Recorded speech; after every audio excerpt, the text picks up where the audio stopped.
Okay, we're looking at defense and counter offense. And my partner here, he throws a jab. We're getting two, there are certainly other reactions, but we're getting two reactions. My hands are up, so he throws a jab and I can parry it.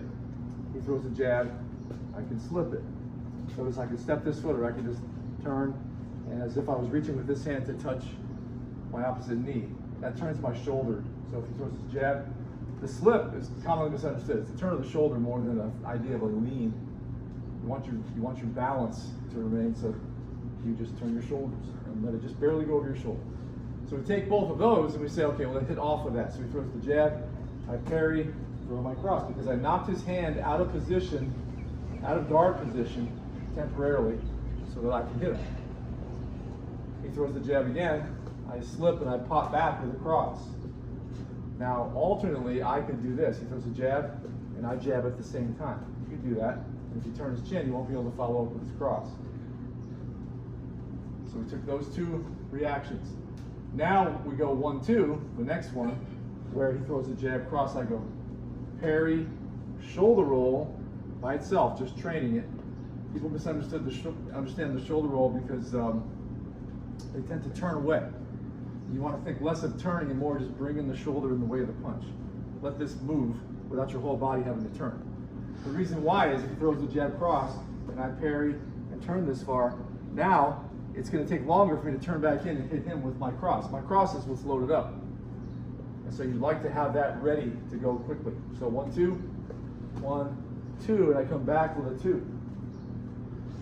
Or 2-3. So now, when he throws the 1-2, I slip as I did against the jab earlier, and then I lower my level as I do because I'm going to roll underneath his cross, and I can even add that body shot, that lag punch, and then go to the head with my hook. So 1-2, I slip and I roll under, and follow up to the head. Now we could build this progression further into the 1-2-3, but that's kind of trite. So we're going to go to the 2-3 instead. All right. So when he throws a 2-3, I'm going to give again two reactions. He throws a 2, I shoulder roll. He throws a 3, I block. Notice my hand was here ready. It didn't have to move very far. I already know that his follow-up to the cross is likely his hook at that range. So he throws the 2-3, shoulder roll, block. It means I'm loaded for a hook of my own. There's also a possibility he throws a 2-3 to throw a cross off of that. You might land it on his temple since your hand starts high. But now the second reaction to his 2-3 is to slip outside of it and then block.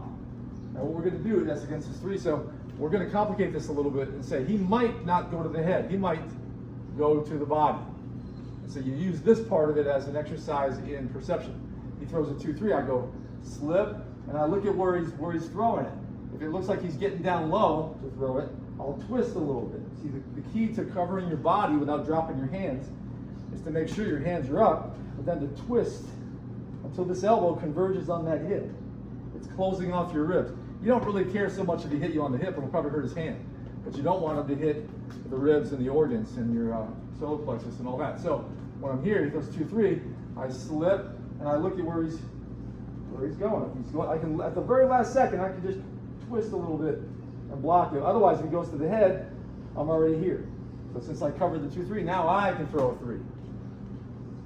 Now, if your hand is covering well, you don't have to wait for anything. You can throw yours before he throws too many more punches. So he throws the 2-3 again. I could be here and just go right into my hook, confident that I'm blocking his. Sometimes you want to be sure you block this, so he throws 2-3, and I slip, block, and then I come back with a hook of my own. Notice that my stance, my weight limit, I'm ready to shift my weight from my lead foot to my rear foot, rocking my right hip and shoulder into that punch. So your body weight's in the punch and makes it powerful. All right, so now from the top, jab, parry, jab, slip, jab, slip as I jab, jab, slip, cross, jab, parry, cross. That's against the 1. 1-2, parry, shoulder roll, 1-2, slip, and I move under. Now 1-2 again, parry, roll, hit, 1-2, slip, roll with a lag and hook. 2-3, 2, block, right? You can go to the first one again, shoulder roll, block, that's fine. You do that as well. That's when you decide to hold center. He throws 2-3, flip, block, and this is where he can change up. He can say, well, I might have high or low. So off of here, he goes wherever he wants to hit. I cover my head, nevertheless, and I just twist like this.